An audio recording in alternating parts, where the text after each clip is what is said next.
Hey there, Griever Gang. Welcome back to Griever Productions. Now, for those of you who frequent the channel, you would know I don't like the movie version of Les Mis. Don't click off. There's a reason I'm bringing this up. I have yet to see the movie version of Wicked. I'm actually thinking of getting a friend of mine in to help me with a review of Wicked, a almost podcast, if you will, to launch the Griever Film and TV channel, because the video that I wanted to put up, my review of K-pop Demon Hunters, keeps getting flagged, no matter what I do. I don't know what's going on there. And I don't just mean demonetized, I can't even monetize that thing yet. It just gets blocked worldwide, and it's by Netflix. Netflix, I liked your film. I really liked your film. Let me put the review up. Anyway, I like the musical Wicked. I think it is an incredibly powerful. Well, I mean, look, when I say powerful, the soundtrack is incredibly powerful. As far as like a prequel story goes, I think it's pretty good. I think it's really, really good. I usually have this opinion, right, when it comes to doing a sequel or taking over a franchise. The biggest issue that somebody can do are one of three things. One, time travel. Two, using the children of the original protagonists. Cursed Child did both of those. I still can't stand that script. I'm sorry. It's Harry Potter and the Cursed Child. Regardless of what your opinions are on Rowling, the script is bad. Come at me. The third thing is going and using younger versions of the protagonists, okay? Every now and then, that third one, though, every now and then, they'll pull something off. I didn't hate Solo, right, as an example, as far as Disney Star Wars goes. I didn't hate it. It wasn't great. It was fine.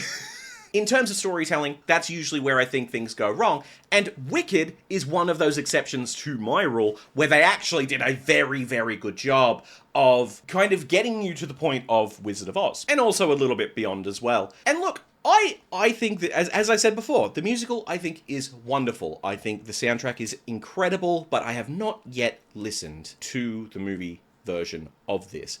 So we're going to compare them. I'm going to see if they have fallen into the same sort of trap that they did with Les Mis, where they got singers that were wrong. Sorry, Hugh. I really like Hugh Jackman, but his voice was not good for that. And, well, Russell Crowe was the worst offender of that. Let's be completely real. So I'm going to compare the stage version with the movie version, see which one I like better, or do they just go towards different audiences? So, let's find out, shall we? Before we begin, though, please do leave a like on the video. It does help if you have not subscribed. I'd highly appreciate it if you did so. But without any further ado, let's have a listen to Defying Gravity. Elphaba, why couldn't you have stayed calm for once, instead of flying off the handle? I hope you're happy. I hope you're happy now. I hope you're happy how you hurt your cause forever. I hope you think you're clever. I hope you're happy. I hope you're happy too. I hope you're proud how you would grovel in submission to feed your own ambition. So though I can't imagine how, I hope you're happy right now. Elfie, listen to me. Just say you're sorry. You can still be with the wizard. What you've worked and waited for. You can have all you ever wanted. I know, but I don't want it. No. I can't want it anymore. Okay. Obviously, this is just the opening. This is one that I've heard before. But something that I do want to bring up. Oh, God, the movie version is 7 minutes as opposed to 5. Actually, you know what? I'm going to grab a book. I'm going to take notes. I'll be back. Okay, and here's the first note that I'm going to be putting down, right? So, when it comes to theatre, is a lot of the time, when we're doing theatre shows, especially when you've got live accompaniment, it is very important to keep the runtime as close to the original as possible. And the reason for that is if it drags on, like, how long is Wicked? Actually, give me a sec. On-stage version is 2 hours and 45 minutes. It is a long musical. So what you want to do is you don't want people to be kind of sitting there going, oh, get on with it. I've realized that I have been positioned poorly for the entire start of this section here. So you want to always keep the speed up for this version. Also, something that's interesting is that due to the way that you've got to sing, when you're a theatre performer, you've got to have stamina to last you an entire week worth of shows. And it is not easy to do. And what a lot of theatre performers do is they fall into a very specific technique that helps them to maintain that vocal, which is a little bit as to why in the earlier section when these two are in unison, they sound a little bit the same. Their voices are a little bit interchangeable. So that's something to keep in mind as we go through here. But now let's properly get into, because that was the open, let's get into Defying Gravity proper. Something has changed within me. Something is not the same. I'm through with playing by the rules of someone else's game. Too late for second guessing. Too late to go back to sleep. It's time to trust my instincts. Close my eyes and leave. It's time to try defying gravity. I think I'll try defying gravity, and you can't pull me down. Can't I make you understand? You're having delusions of grandeur. I'm through accepting limits, 'cause someone says they're so. Some things I cannot change, but till I try, I'll never know. Too long I've been afraid of losing love. I guess I must. Well, if that's love, it comes at much too high a cost. I'm denied defying gravity. Kiss me goodbye. I'm defying gravity, and you can't pull me down. Okay. Glenda. Alright, I'm just going to pause it here for a second. Alright, so as I was mentioning before, right, when it comes to vocals for a theatre performance, you've got to maintain it, okay? And what we can hear here is a very masterful way of doing this. So this song is very emotive, as you guys know, and it's performed very emotively. What we have here in the theatre version, though, rather than playing on, say, volumes and how I've mentioned in certain videos, that kind of sacrifice of technique for emotion and that sort of thing, what we have here is pure technique to get that emotion, a masterful usage of the voice to go, all right, I'm going to add an effect, A-F-F-E-C-T, that they know that they can maintain throughout the course of the show, throughout the course of the, you know, the week's worth of shows. And that, to me, impresses me so much. So much.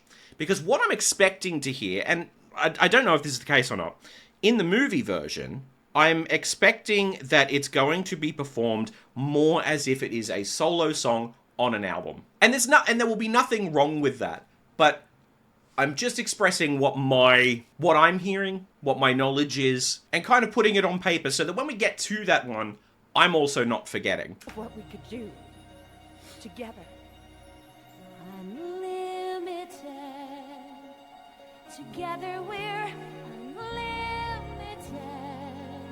Together we'll be the greatest team there's ever been. Glenda, dreams the way we planned them. If we work in tandem, there's no fight we cannot win. See there how they sound very similar?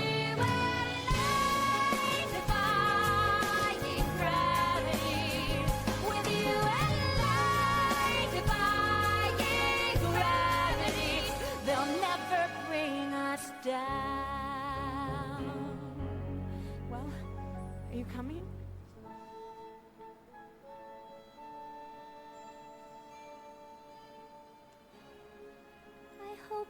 happy. Now that you're choosing this, you too. I hope it brings you bliss. I really hope you get it, and you don't live to regret it. I hope you're happy in the end. I love that harmony there. Oh my god. I hope you're happy. If they remove any of the harmonies in the movie version, I'm gonna be so upset. The harmonies in this are so good.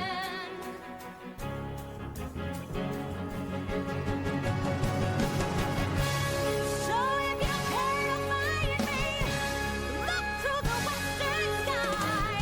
As someone told me lately, everyone deserves a chance to fly. And if I'm flying solo, at least I'm flying free. To those who ground me, take a message back from me. Tell them how I am defying Huh. gravity. Something I didn't notice. I'm gonna bring that up in a minute. God, that's a good note. Defying gravity. Powerful. And nobody in all of us, no wizard that there is or was, is ever gonna bring me down. I hope you're happy.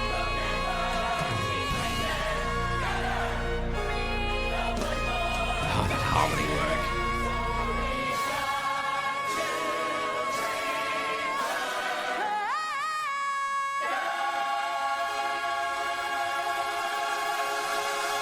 Chills. I love good harmony work, and this is why I picked this song to look at. Cool. Alright, so something that I noticed in that version that I didn't notice before is that when that crescendo happens, right? So if you care to find me, that whole section there, what we hear. So when a crescendo happens, right? That is a build up of the voice and build up of the music, so that everything becomes louder and a little bit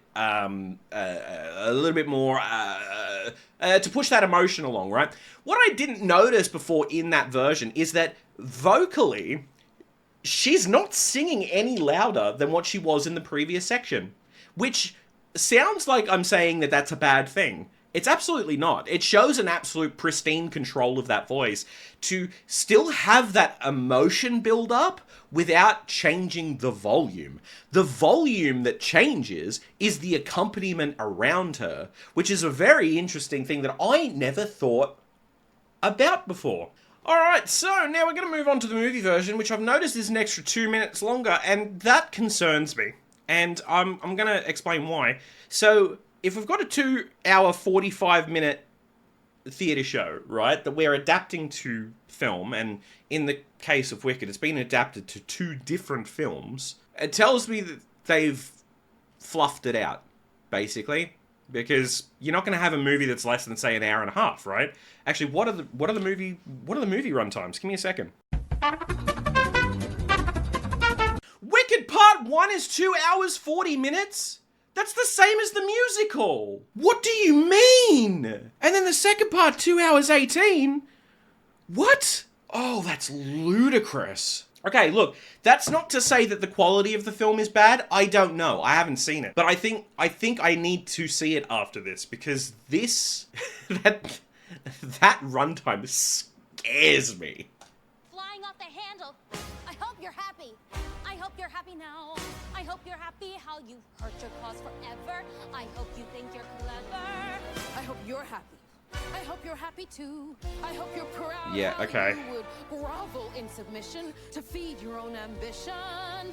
So though I can't imagine how, I hope you're happy Right.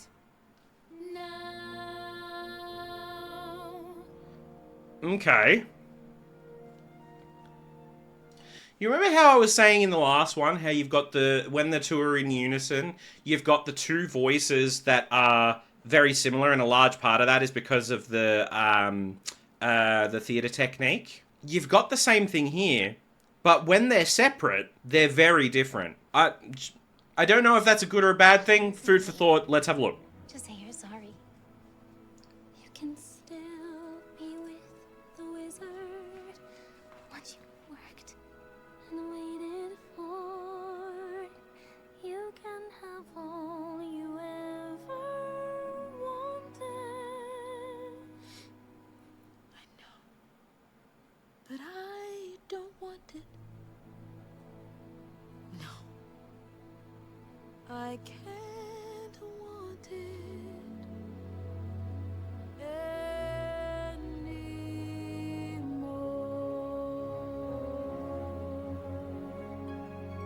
anymore. Okay. They've definitely messed with the timing a little bit. Something has changed within me. Something is not the same.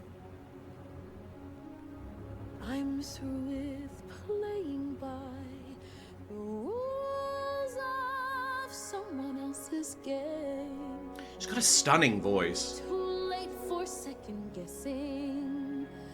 Too late to go back to sleep. It's time to trust my instincts. Close my eyes and leave. It's time to try defying gravity. I think I'll try defying gravity, and you can't pull me down.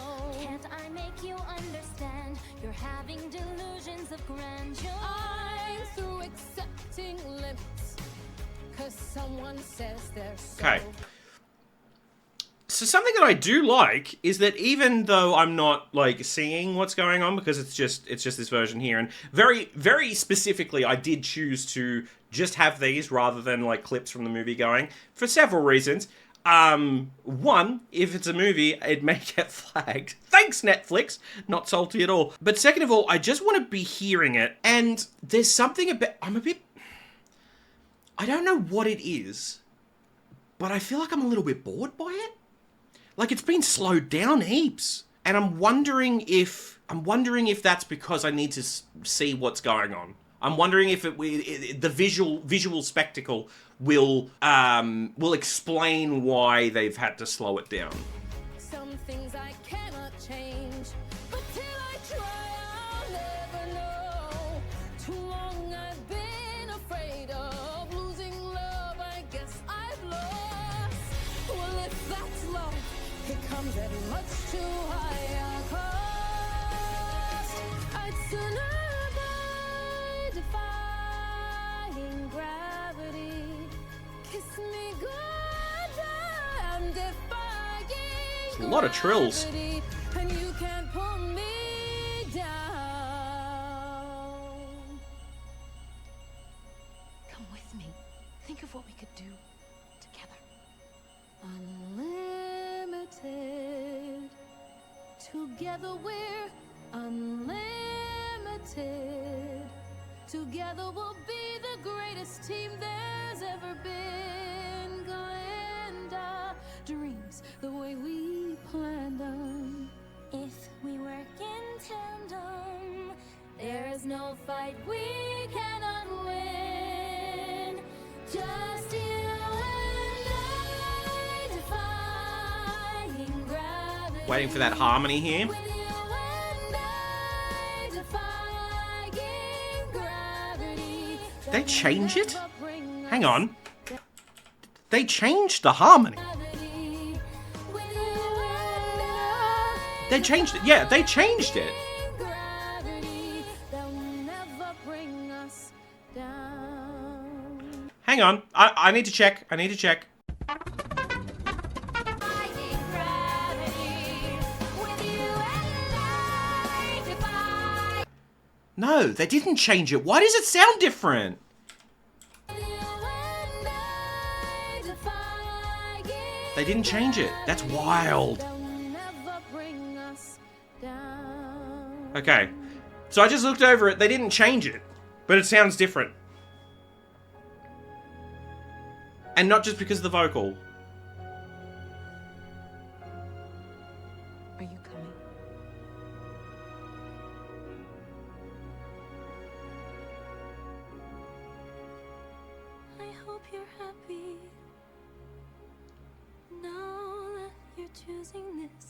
Ugh. I hope it Sorry. I didn't like how she did that line. That I don't. Listen to it again. I hope you're happy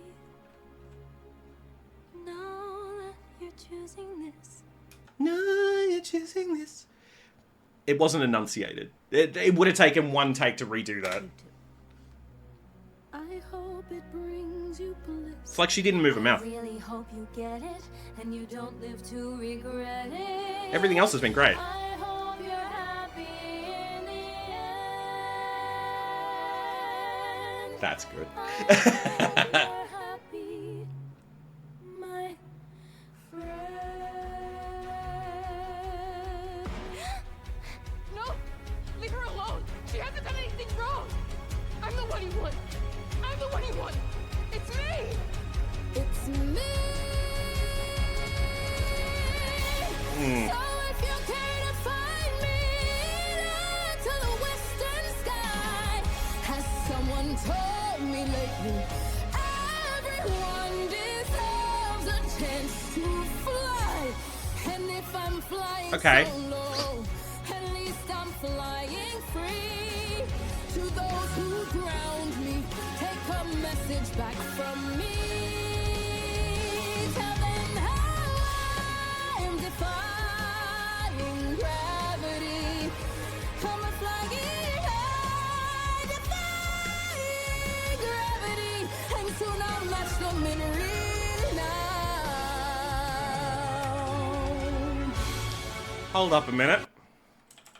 Tell them how I'm defying gravity. I'm a flying high, defying. I'm a flying high, defying gravity. Oh boy. I think I think that high note was helped significantly by auto-tune. I'm defying gravity. I'm a flying high, defying gravity. See what I mean? It's not quite there. It's not quite there. Defying gravity. It's higher than that. It's only marginal, but Defying gravity. I'm a flying high, defying. It's not quite there. I feel like she's hit under it and auto-tune's pulled it up a little bit, but it's still not quite there. Ooh. gravity. And soon I'll match them in real now. Great trill though. Oh, and to clarify, I'm not saying that that's necessarily the singer's fault. I don't know what it's clear from what I'm hearing, she'd be able to hit that note. What I'm hearing, though, in the actual recording here, it doesn't sound like they've given her another opportunity to do it, or whatever the case may be. I think she can absolutely do it without an issue. I think that if that's the best take they got, though, let's say that there were 20 takes, right? And that was the best take they got. That would be rough. But I don't believe that would be the case. I reckon it would have been a case of maybe 1 or 2 and done. I'll have to look into that, but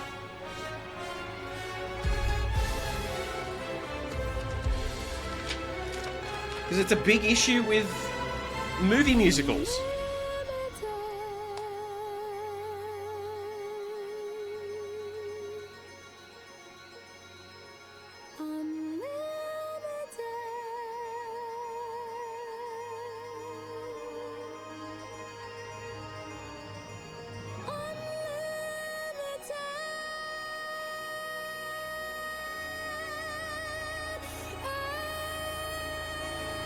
Nobody in all of us, no wizard that there is or was, is ever gonna bring me down. I hope you're happy. Okay.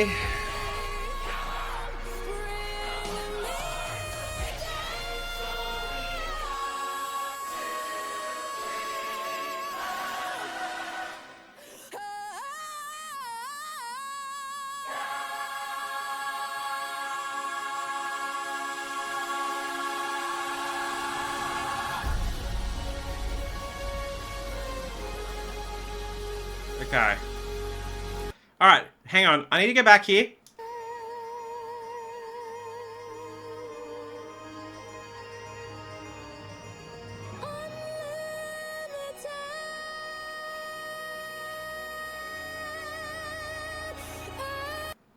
Oops. Nobody in all of us, no wizard that there is or was, is ever gonna bring me down. I hope you're happy. Bring me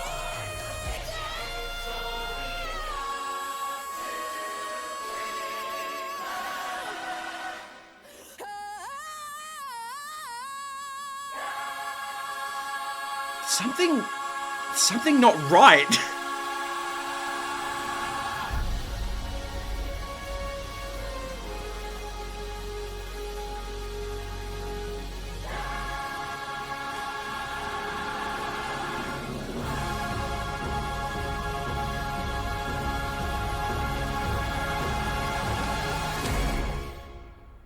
Okay. Alright, look. Alright. Let's go to final thoughts. Okay, look. Something that I mentioned early is that when it comes to musical theatre, it tends to get to the point where vocalists can sometimes sound interchangeable, that they can sometimes do well, they sound very much the same, and it's a large majority because of that technique. But I have issues with this soundtrack version, and the reason that I have issues is because I haven't seen the film. I'm sure that if I were to watch this in the context of said film, things would make more sense. In terms of just listening to it, right? Now that you've listened to this, is this actually, and a genuine question that I would love to know the answer to, is this your go-to version to listen to now? Has this version of it become the version that you actively would listen to over the theatre soundtrack? And I would like to know as to why. For me, no. It feels to me that it's overdone. And I don't blame the vocalists for this, to be very, very clear. I don't blame Cynthia or Ariana for this. I blame whoever musically directed it. Which whom I actually don't know who did. Who did it? Stephen Schwartz! Okay, the man that wrote it. Stephen Aramis, however, served as the producer and conductor. Okay. Greg Wells served as a music producer. Jeff Atmagian updated and expanded the late William David Bronze original orchestrations. I feel like it's not right. And it's fine. Here's the thing. If the theatre version didn't exist, I would think that this was great. The theatre version for me, and the reason that it connects so well for me, is how they're able to emote with minor inflections, whereas I feel like the emotion in this is overdone. It's almost like, no, we're going to force feed a spoon of food that says you're meant to be feeling things. And I don't know if that's a wild thing to say or not, but in terms of just listening to it, oops, I've just dropped my pen, and it's not even close. But I would love to know what you guys think of this one. This has been a long enough video as it is. And as a thing as well, how I was saying before with musicals, how the idea is you want to keep it as close to that original runtime as possible. We got to the end of Defying Gravity here in the original version, 5 minutes and 57 seconds, whereas the movie version is 7 minutes 40. Do you really think that extra 2.5 roughly minutes brought anything to it? I know that this video is going to get torn to shreds, but I'm genuinely just asking questions at this point. But anyway, let me know in the comments. I'm definitely going to have to watch that movie. I'm definitely going to have to watch the movie. Thank you guys so much for watching. Like this video if you enjoyed, subscribe, do all that sort of thing. And I'll see you in the next one. Bye for now. Thank you so much for watching. If you'd like to support us further and join the wonderful list of people here, we have a Patreon that you can join from as little as $3 Australian per month. And if you like gaming and film reviews, you can join us over at Griever Gaming or Griever Film and TV. Links in the description below. Griever Film and TV is one that I've still yet to launch, but hopefully that'll be soon. Alright, see you soon.